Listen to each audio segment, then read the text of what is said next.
Hoy contamos con el placer de poder entrevistar a Alejandro Fernández, candidato del PP. Alejandro, el votar al PSC, ¿qué puede significar? Porque Illa es evidente que ahora mismo está liderando las encuestas. Si finalmente resulta ganador, pues a lo mejor puede ser investido como presidente de la Generalidad, pero en todo caso el PSC es el aliado, es el socio de los independentistas, del separatismo, de Puigdemont, de RC. ¿Votar al PSC significa votar independentismo? Bueno, significa votar que el PSC se entregue al independentismo. Ya lo hizo la otra vez y lo ha hecho sistemáticamente. ¿Quién ha aprobado al final la amnistía? El PSC. ¿Quién suprimió la sedición? El PSC. ¿Quién indultó a quien dice que lo va a volver a hacer? El PSC. ¿Quién está incumpliendo las sentencias lingüísticas y educativas? El PSC. Es decir, el PSC está asumiendo enterita la agenda separatista. Por lo tanto, efectivamente, pues votar al PSC ahora mismo es darle un cheque en blanco para que vuelvan a pactar con el separatismo.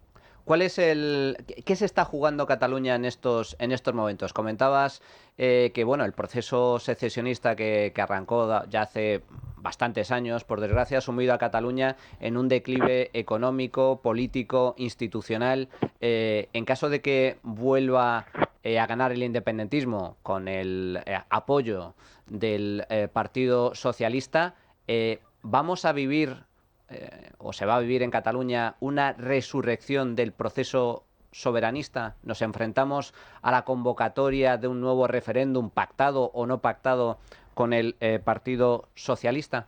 Yo creo que lo que los jugamos es completar el traslado del proceso al conjunto de España. Es decir, lo que hace Sánchez al resucitar al separatismo desde la moción de censura del año 18 es asumir la agenda y las exigencias toditas del separatismo. Ya solo quedaba por aplicar la amnistía, están en ello, la expulsión de la Guardia Civil y la Policía Nacional de Cataluña, están en ello. Gracias a Dios los juzgados han paralizado esa decisión en Navarra, pero lo van a seguir intentando. Y luego queda la autodeterminación, que tendría una estación intermedia, que sería convertir España en una especie como de Estado confederal plurinacional, y que eso pudiera ser para el separatismo una meta volante aceptable, porque eso consagraría la idea de que en España hay un montón de naciones y que, por lo tanto, llegado el momento, pues podría abrirse a la autodeterminación. Eso es lo que creo que van a intentar.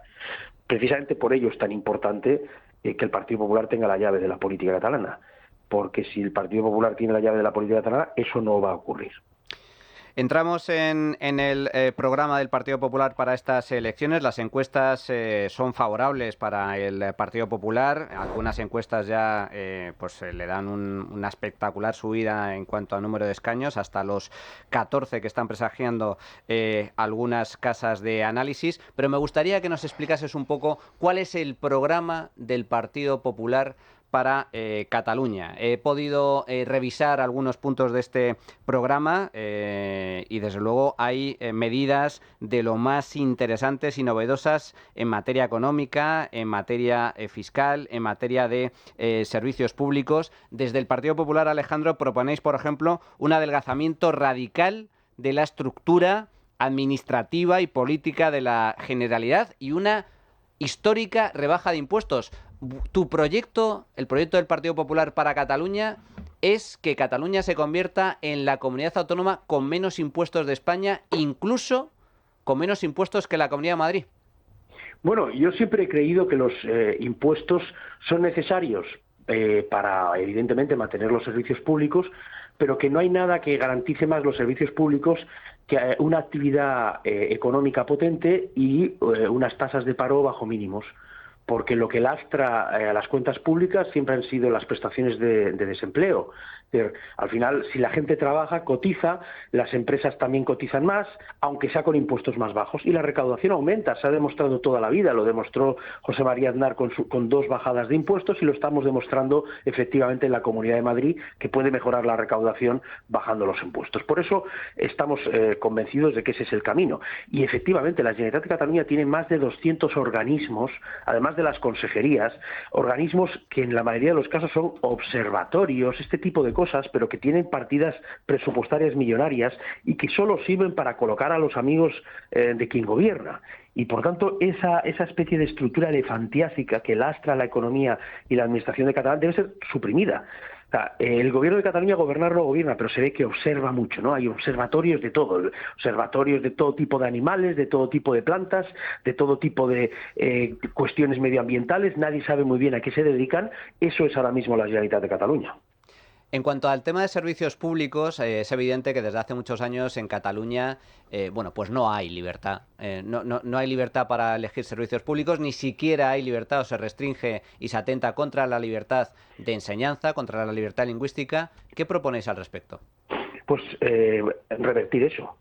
Evidentemente, es decir, corresponde a los padres decidir el modelo educativo para sus hijos, no a la administración pública, porque cuando lo hace la administración pública, un gobierno, sea del signo que sea, la tendencia natural es a intentar imponerle a los padres no el modelo educativo, sino el modelo ideológico a través del sistema educativo.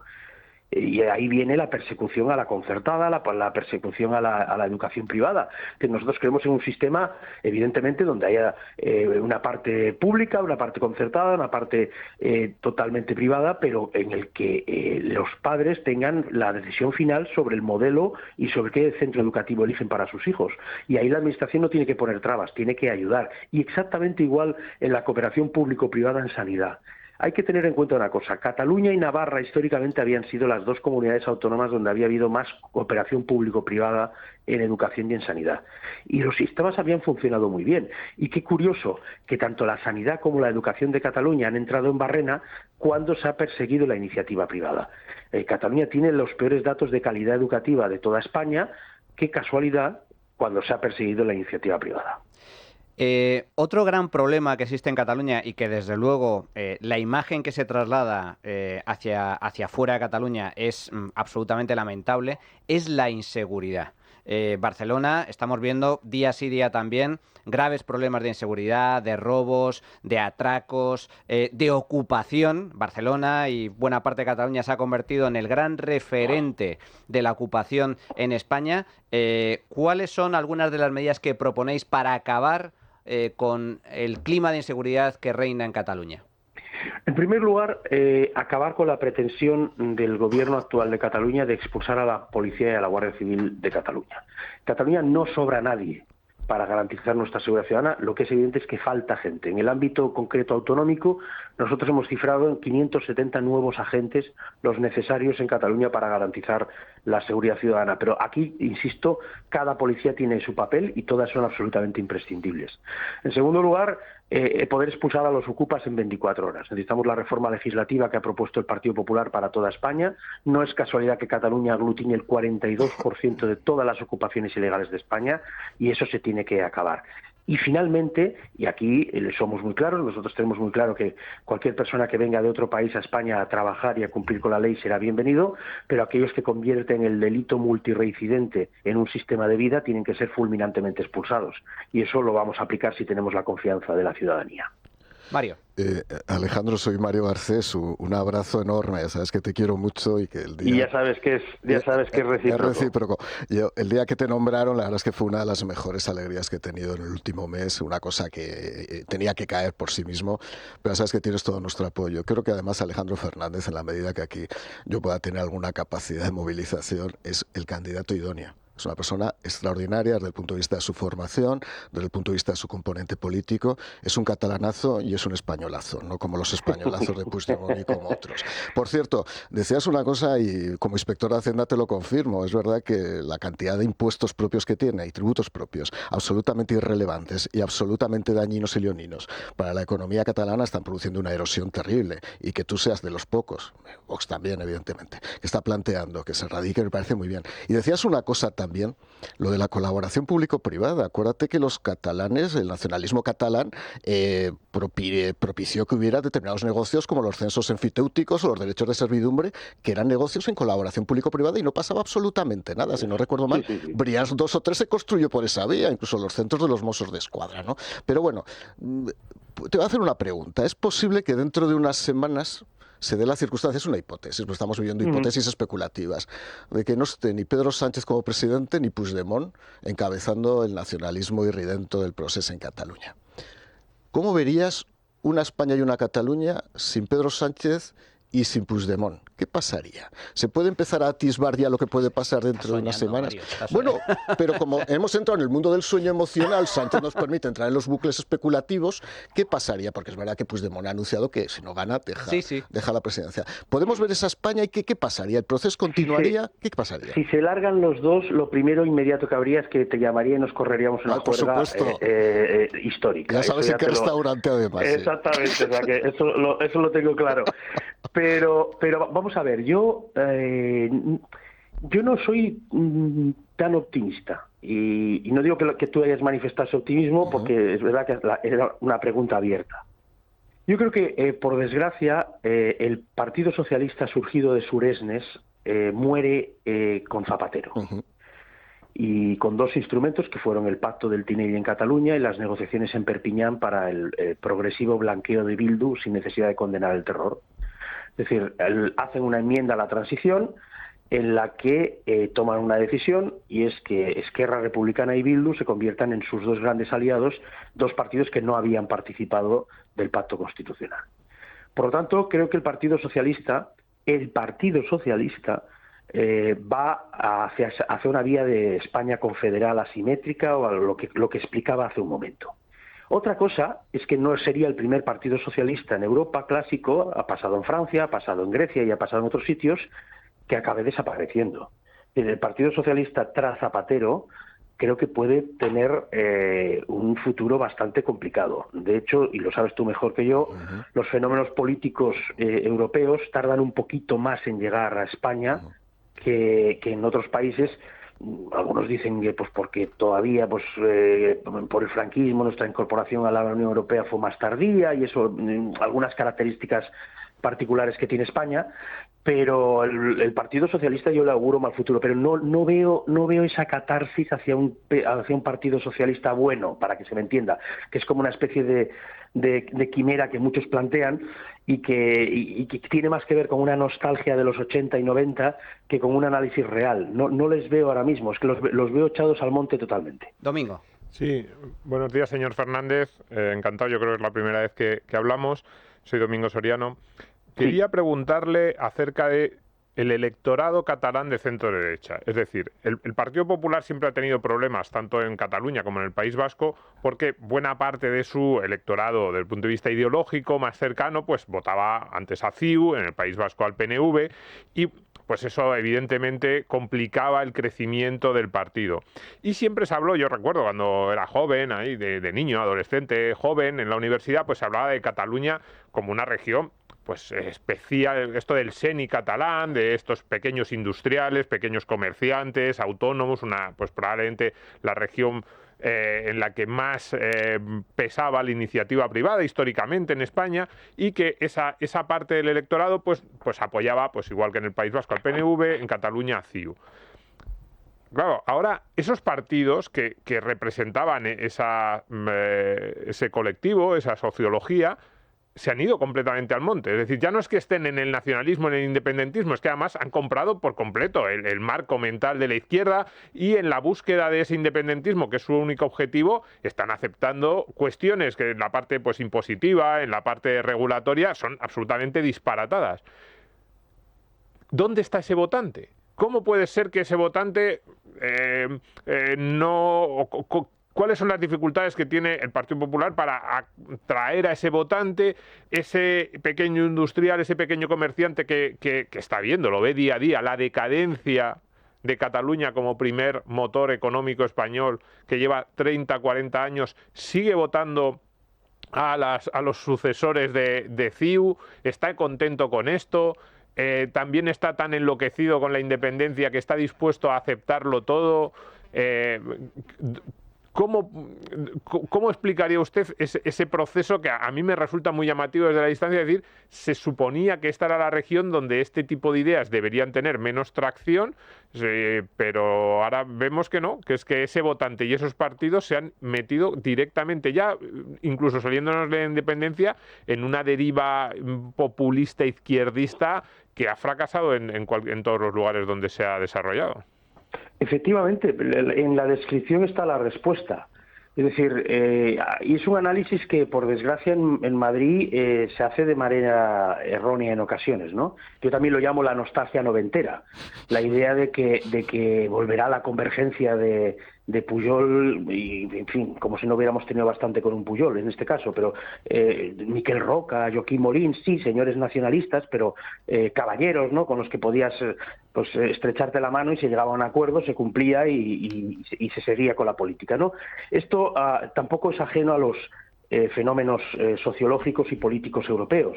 Este tipo de partidos se han ido transformando en casi toda Europa en movimientos nacional populistas de corte supremacista incluso, es decir, ya empezó en su momento Bossi con el Roma Ladrona, pero es que luego hemos tenido a Salvini, tenemos la ultraderecha de Flandes, en Finlandia, es decir, son movimientos de esa naturaleza y Junts es exactamente eso. Junts no va a volver a ser la convergencia que recuerdan algunos. Es más, sus herederos, el PDeCAT, Lliures, se han montado Centrem, hay un montón de partidos que no han tenido viabilidad electoral y que han tenido que cerrar y bajar la persiana. ¿Por qué? Pues porque mientras dure el proceso, y el proceso no ha acabado, aunque nos encantaría que acabara, no podemos hacernos trampas al solitario. El eje nacional es capaz de liquidar el eje izquierda-derecha. Y esa es la realidad. Y efectivamente, personas conservadoras, quizá precisamente porque tienen una economía bastante arreglada, se pueden permitir las exquisiteces de Puigdemont y ese tipo de tonterías. Y es ya una cuestión para ellos de orgullo nacional, ¿no? Es decir, ellos es una identificación nacional tan intensa que les da igual que durante unos años Junts esté asumiendo la agenda revolucionaria y antisistema de la CUP, porque creen que eso pues es un paso necesario, un sacrificio hacia el bien superior que sería una independencia futura. Por lo tanto, eso es así. Y esos procesos de enajenación mental transitoria, con un poco de tópico, se definen en la oscilación catalana entre el Seny y la Rauxa, ¿no? ¿Volverá el Seny? Seguro que sí, pero todavía estamos en la Rauxa, que nadie se confunda. Estamos todavía en la Rauxa. Entonces, para acabar con la Rauxa y volver al Seny, lo primero es no hacernos, como decía hace un momento, trampas al solitario, porque eso es muy típico y luego nos escandalizamos porque las cosas sigan igual, ¿no? Esto hay que frenarlo. El proceso tiene que ser finiquitado y luego ya volverán las aguas a su cauce, pero como transaccionemos con el proceso, que es lo que hace el PSC, lo que hacemos es revitalizarlo. Y aquí nosotros tenemos muy claro desde el Partido Popular que nuestro objetivo es acabar con el proceso y no transaccionar con él. Alejandro Fernández, muchísimas gracias. Fuerte abrazo. Un abrazo enorme y muchísimas gracias a vosotros. He estado muy a gusto. Que vaya muy bien. Un placer. Hasta luego. Hasta luego. Pues ahora hacemos una pequeñísima pausa y regresamos para analizar esta cuestión. Además, te doy paso a ti, María, que te falta, no has podido intervenir en la entrevista y serás la primera en hablar. Continuamos.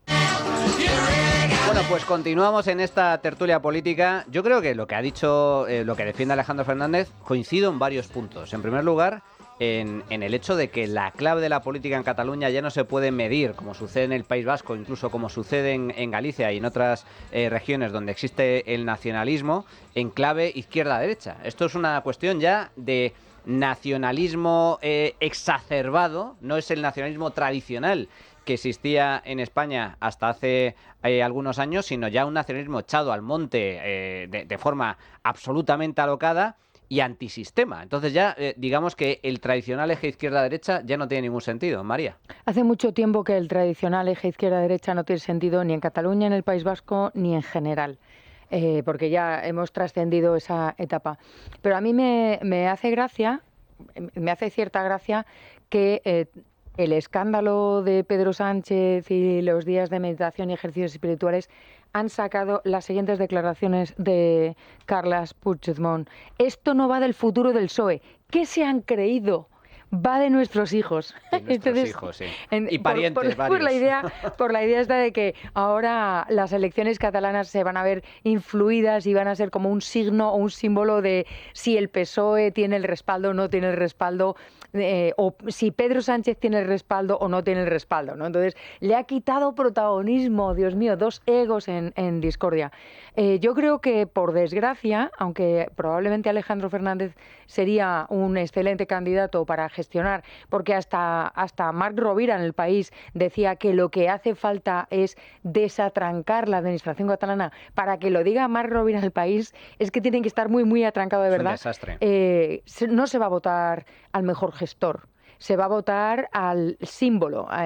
Illa, ¿qué es? ¿Moderado? ¿Es camaleónico? ¿Es ni fu ni fa? Pues a lo mejor votan a Illa por esa razón.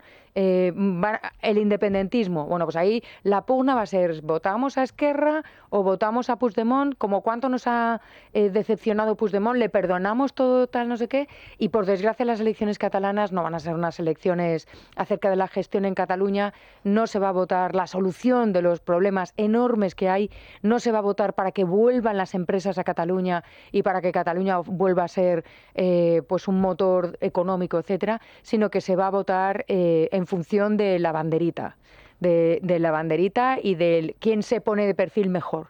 Y ahí el mejor es Illa, ya lo ha demostrado durante toda la pandemia. Pero en todo caso, desde luego, esto vuelve a poner sobre el tapete la importancia de la batalla cultural y de la batalla de las ideas. Sí. Porque ha triunfado esta corriente independentista, separatista, de asociarse con el independentismo catalán, y esto es importante señalarlo, es que esto al final se traduce en cuestiones reales que afectan al día a día de los ciudadanos. Cataluña es un infierno fiscal, con la mayor presión fiscal, es un desastre a nivel regulatorio, como bien comentaba antes Domingo, era la primera autonomía de España, el principal motor económico, la región más rica, está cayendo de forma sustancial en los últimos años, hay inestabilidad, hay inseguridad, hay unos servicios públicos lamentables. Mario. Y luego es la primera comunidad autónoma que sufre la mayor transformación demográfica de toda España.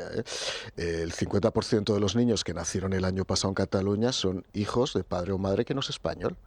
En una ciudad como Salt, casi el 80% de los niños que nacieron son hijos de emigrantes y un 50% son hijos de musulmanes. Se está produciendo una transformación. Y aquí la transculturización, esta, vamos a decir, happy o soft, a la que nos ha acostumbrado el Partido Socialista, lo ha tenido un desarrollo muy fuerte en Cataluña, ¿no? Se está produciendo un cambio de modelo demográfico. Ese viejo Raval, el Raval que yo voy mucho a Barcelona y me gusta pasear por el Raval y entrar en los bares. Con Alejandro Fernández recorríamos un día pues el lugar donde nació Vázquez Montalbán, donde iban los aragoneses, donde iban los extremeños, los andaluces a estudiar y se quedaban a trabajar, ha cambiado radicalmente. Y eso hay que plantearlo, qué tipo de sociedad. Quiero recordar que Pujol, en su demencia vespertina, lo que hizo fue inaugurar un modelo de ingeniería social para Cataluña. Hay poca gente que sabe que, por ejemplo, en la época de la historia de España, donde más emigración llegó a España, fue con José María Aznar, pero una migración que el 90% era de América Latina y con contrato de trabajo. ¿Qué pasó? Que Pujol consideró que los emigrantes latinoamericanos eran descartables en Cataluña por aquello precisamente del idioma. El idioma, claro. Que generar una sociedad pues cooptada directamente por el nacionalismo catalán. A mí lo que me parece, desde el ensoñador Sánchez hasta la pesadilla Illa, que lo común que tiene con Montilla es que los dos han liderado el nacionalismo catalán. Illa puede tener 8 apellidos catalanes. Montilla y Corbacho no lo tenían, como era evidente, ¿no? Eso es una evolución también propia del nacionalismo catalán. Como Illa, después de la mayor crisis sanitaria que ha vivido España, después de la peor gestión que se ha podido realizar, puede ser un candidato bien valorado en Cataluña. O sea, hay algo que no. ¿Qué ha hecho el Partido Socialista en Cataluña? Pues ha ido por puro oportunismo, no por convicción. Claro. Ha ido virando hacia una forma de posibilismo regionalista, y lo que la gente se pregunta, si se cumplirán las encuestas, es qué va a pasar. Es decir, si gana Illa y la segunda formación política, sea cual sea, si va a haber ahí una especie de tachuela donde se va a imponer un modelo bifronte, yo estoy convencido hace tiempo que si eso ocurre, desde luego no se va a dar el gobierno a Puigdemont, gobernará Illa, o sea, el PSOE el Partido Socialista de Cataluña no va a prescindir de esa opción. Veremos cómo es la negociación, esa negociación, Mario, va a ser muy dura. Puede ser a cara de perro. No, me gustaría verla, o sea, pero una pantalla para que todo el mundo viera además el nivel de la negociación político que hay en España, para que veamos los personalismos y los egos y el egotismo bilateralismo cómo funciona, ¿no? En este caso concreto. Pero yo estoy convencido que el Partido Socialista va a abrir un proceso de nuevo encaje de Cataluña en España y les van a prometer un nuevo estatuto de autonomía donde va a primar el bilateralismo frente al multilateralismo y donde no veremos a Cataluña ya representada en el Consejo de Política Fiscal y Financiera, donde, por cierto, y tú lo sabes, Manuel, no iban nunca. Ni a eso sí, a los consejos sectoriales, cuando yo era secretario de Estado, iban ahí a ver que sacaban la pasta que sacaban. Pero cuando era el caso de Hacienda, por una cosa que la gente tiene que saber y concluyo, y es que ellos decían, ¿cómo voy a tener yo el mismo voto que la ciudad de Ceuta o la ciudad de Melilla? Porque la verdad que el voto, acuérdate que en el Consejo de Política Fiscal y Financiera era el mismo voto, no había compensación, no había ponderación alguna. Entonces decidían no ir, porque se resolvía al final todo de manera bilateral, a través de subvenciones gestionadas, otro tipo de transferencias, de manera independiente. Van a intentar que eso se convierta en norma. Lo van a intentar. Domingo. A ver, yo aquí, sinceramente, de cara a las elecciones catalanas, un poco lo que siento es que cada palo aguante su vela. Es decir, decimos, la evolución... Totalmente. Y cada votante... La culpa de Cataluña es de los catalanes, igual que la culpa de Argentina la tuvo los argentinos, la culpa de España de las situaciones de los españoles. Estamos en democracia, la gente vota. A los votantes del PSC tradicionales les llevan insultando 40 años. Les llevan diciendo sois ciudadanos de segunda 40 años. Y los votantes del PSC tradicionales llevan votando a aquel partido que se humilla y que lo acepta 40 años. Pues oye, ¿qué quieres que te diga? ¿Te gusta ser humillado? Claro, no. ¿Te gusta ser tío Tom? Pues tío, a la cabaña no del tío Tom, del Ángel Tomeu, pues toma, tú mismo. Ahí vas a acabar. Claro, pues ¿dónde estás? ¿Te gusta? Al votante de CiU tradicional, que yo decía antes, te llevan a lo mejor 20, 25 años en una involución desde el punto de vista legislativo, destrozando todo aquello en lo que tú crees, en ese eje izquierda-derecha, y creándote la comunidad autónoma con más impuestos, más intervencionista de España y más entregada a la izquierda. Y tú, por la construcción nacional, porque es que Cataluña, decía Alejandro Fernández, es que ahora estamos en la rausa, es que les pesa más el hecho de la construcción nacional que su ideología. Pues ya está, pues ahí lo tienes, o sea, tienes lo que estabas buscando. Una Cataluña absolutamente entregada a la izquierda. Y el votante del PSC tiene una Cataluña absolutamente entregada a aquellos que le insultan, a aquellos que le consideran ciudadano de segunda. Entonces, como siguen ahí, siguen votándolo, dirán, no, es que a mí no me gustaría.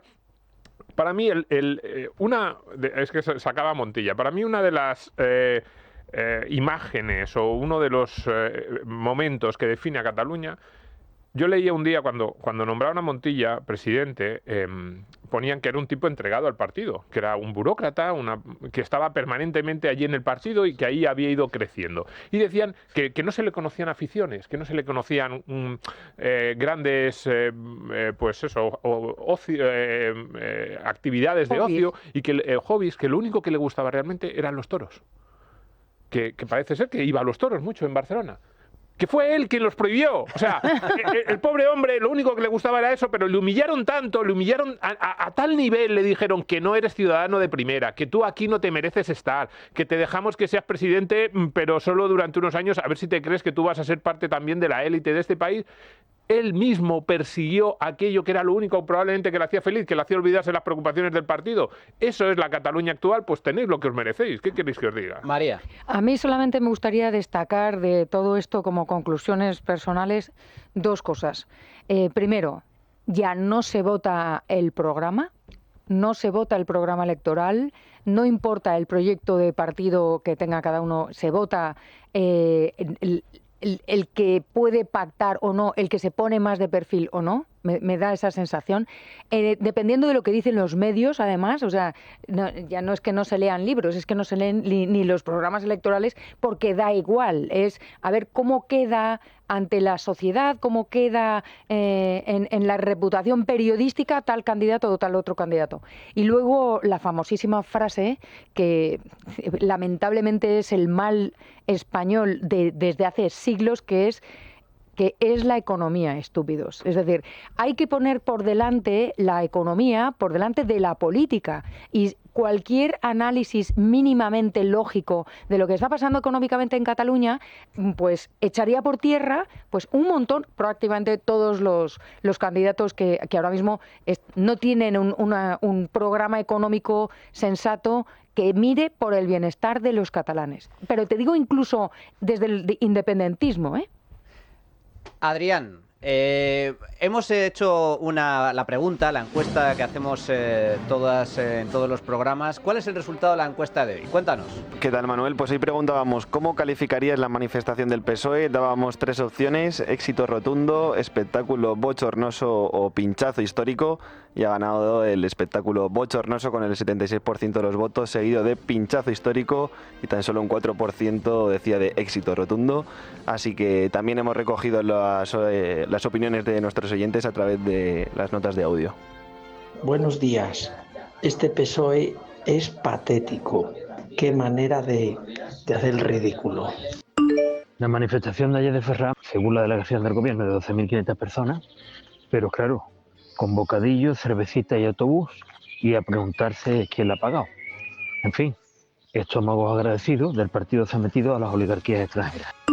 La manifestación me pareció absolutamente lamentable. De hecho, ya sabían ellos que iba a fracasar, porque en vez de coger la Plaza de Colón o un sitio mucho más grande, cogieron la calle Ferraz, que es estrechita. Y bueno, lo de cantar ya la internacional al final, mire, eso en Europa deben estar alucinados. Lo califico de pinchazo total. De toda España, unas 20, 25.000. Incluso 50.000 de toda España, si hay mucha más gente solo en Madrid que ocupa silla gracias al señor Sánchez. Venga, por favor, pinchazo total. Una verdadera vergüenza, un circo barato. Y yo entiendo a los palmeros que están ahí incondicionalmente porque viven de narices con Pedrito Sánchez. Los entiendo, pero a los que no entiendo son a la gente de la calle, a los socialistas que siguen apoyando a este señor, habiéndole subido 60 impuestos o 65 durante los años, que saben que su poder adquisitivo es una porquería, y pese a todo siguen palmeando a este señor. Ayer la manifestación socialista y comunista es pura manipulación. La sociedad civil tenemos que salir a la calle a defender a la democracia y el Estado de Derecho. Y salir ya. Bueno, porra, ¿qué va a pasar mañana? María Blanco. Se queda.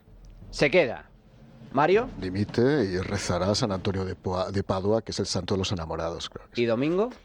Dimite. Lleva 5 días negociando para encontrar una salida, y la última humillación a todos esos que estaban ayer en Ferraz es decirles, después de todo esto, encima ahí os dejo tirados. 2 dimisiones, Mario y Domingo. ¿Y tú? Una se queda, María, y ahora el voto, mi voto. Yo digo que se queda. ¿Qué nos jugamos? ¿Una cena? Venga. Nos jugamos una cena. Nos hacemos foto de la cena cuando nos paguen estos dos. Hacemos foto para humillarles a ellos. Yo digo que se queda, y cuidado, porque si se queda, que Dios nos coja confesados. Hasta aquí la tertulia de hoy. Domingo, primera vez, espero la primera de muchas. Hombre, yo también. Así que, María, muchísimas gracias. Mario Garcés, muchísimas gracias. Gracias. Y ahora, señores, continuamos. Tenemos Cultura Financiera con Luis Alberto Iglesias y A Contracorriente con Sandra León. En Es Radio, La Trinchera de Llamas, con Manuel Llamas.